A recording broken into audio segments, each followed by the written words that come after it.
no more pretending. See it, and if I want it, you know I'ma get it. Cause I'm a hustler, stay on my grind to go get it. Fuck with a nigga saying I ain't fearing no nigga.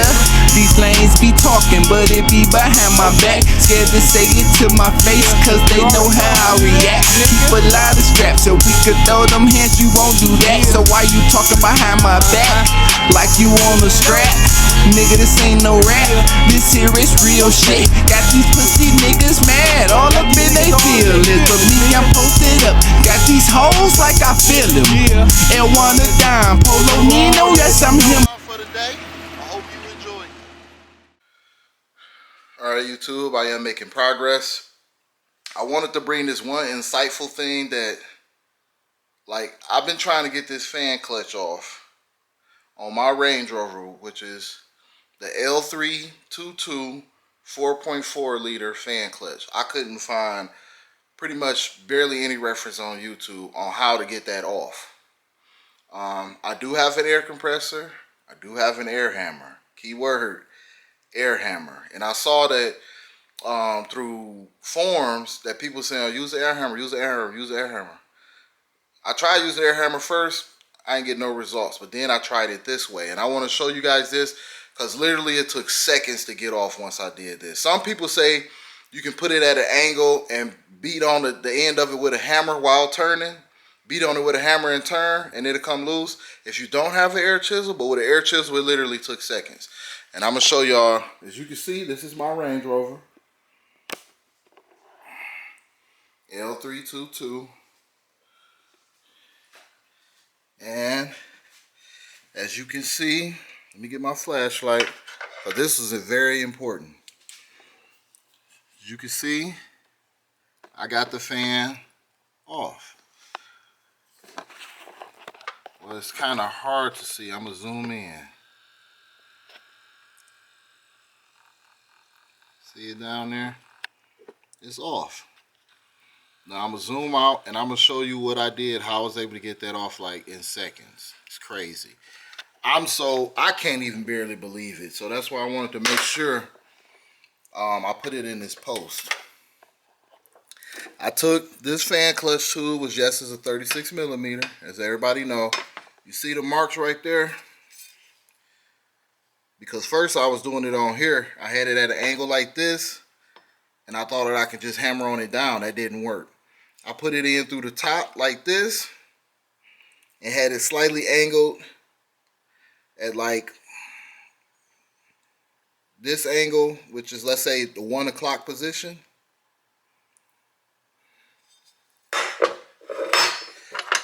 I can't, oh shit, something fell. I can't do it all, it's my wrench. Can't do it all with two hands, but I put it at the 1 o'clock position. I grabbed my air chisel with the short one. I didn't even have to have a long one. Stuck it right here in this corner. From the 1 o'clock position, pulled the trigger, and it moved. Took literally seconds. So I wanted to throw that tech tip in there for anybody that get like me and get stuck on this BS I've been stuck on here for at least 2 hours.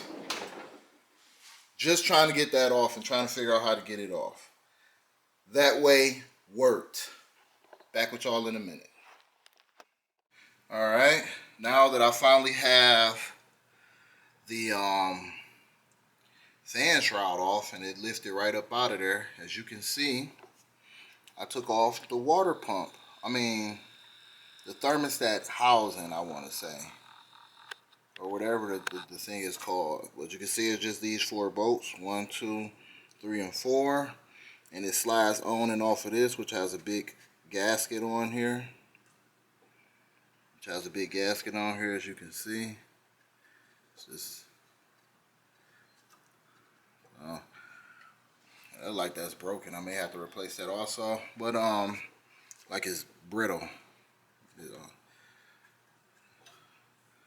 Or is this a gasket too? Yeah, it's a gasket too. It's like 2 gaskets. So I'm gonna put that up later. As you can see, I have it on over here. I leave all the hoses connected. I put the screws back in where they go. Like I always say, it's a tech tip. That way I will not have to look for these screws. So I'm just gonna hand screw these screws back in. But as you can see from this point on is it's a breeze, honestly. Now I'm able to get to all the front pulleys and the water pump, which is the water pump is here. I'm able to get to all of those things with no problem. Always write down my belt routing and which belt goes where. As you can see, there's a double belt setup. Then there's the timing cover housing, the valve cover gaskets, and the exhaust manifolds. So that concludes part 2 to this video. Stay tuned for part 3 in a minute. Alright YouTube, we back at it.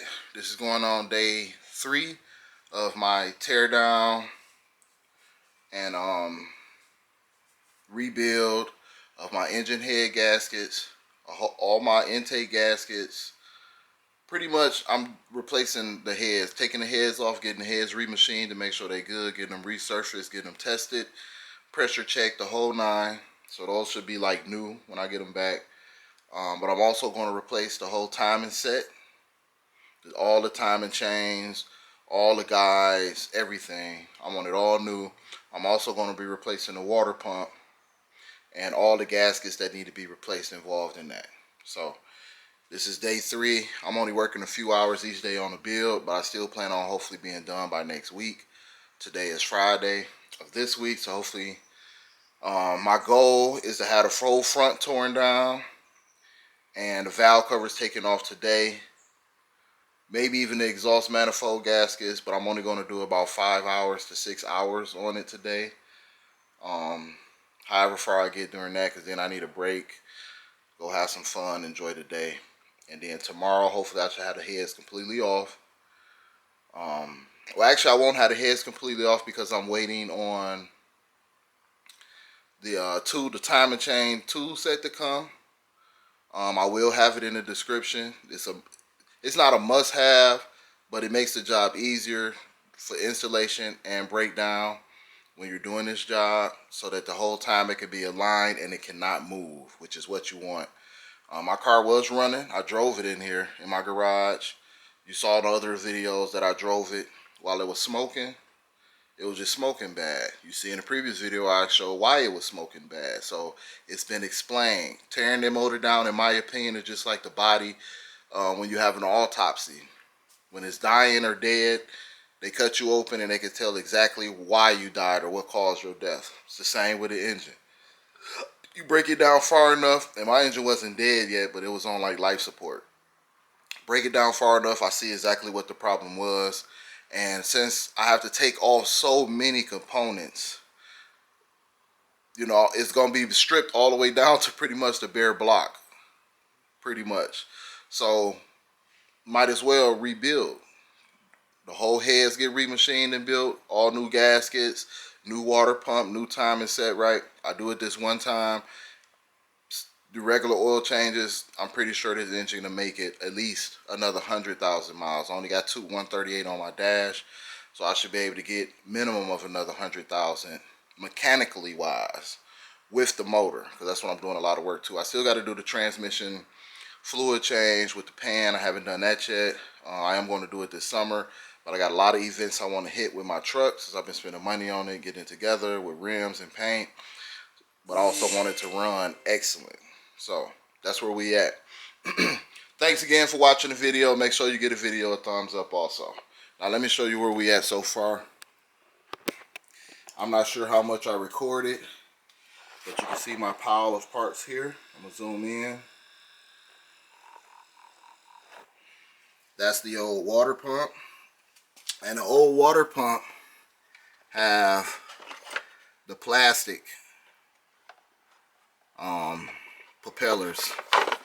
Turns very easy, no issues. I don't think I had a big problem with the water pump. I mean, it may not pumped as it once did new, but I don't think I had too much issue with the water pump. I've been replaced the thermostat, so this thermostat is still new. I'm keeping it. I'm gonna reuse that. You see the The thermostat housing set up. I got to put all new gaskets on there, clean it up. And the difficult thing was getting that clutch fanned off. Once I figured it out, it was good. My inner belt, which is here, so you can get a part number for it. This is fairly new, so no issues with that belt. And my long belt, even my long belt is in really good shape. I don't see no cracks, no tears, no missing, no nothing. So that belt still have a lot of life left in it. So I'm undecided. If the belt is cheap, only like $20 or some shit, I might go ahead and replace it.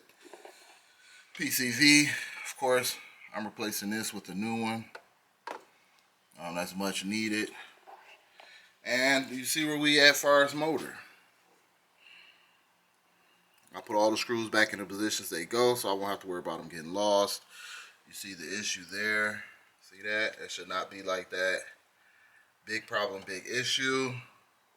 Now I'm going to tear down the whole front. All the tensioner pulleys, crank pulley, everything that need to come off the front to expose the timing cover is coming off. Valve covers included. So that's where we at on this video. I'm not going to show that all of those parts being taken off. It's kind of simple, self-explanatory. Most of them just have one bolt, and it's just a matter of remembering, and I'm going to mark which each one goes, but they all are different sizes, so it's not hard to figure out. That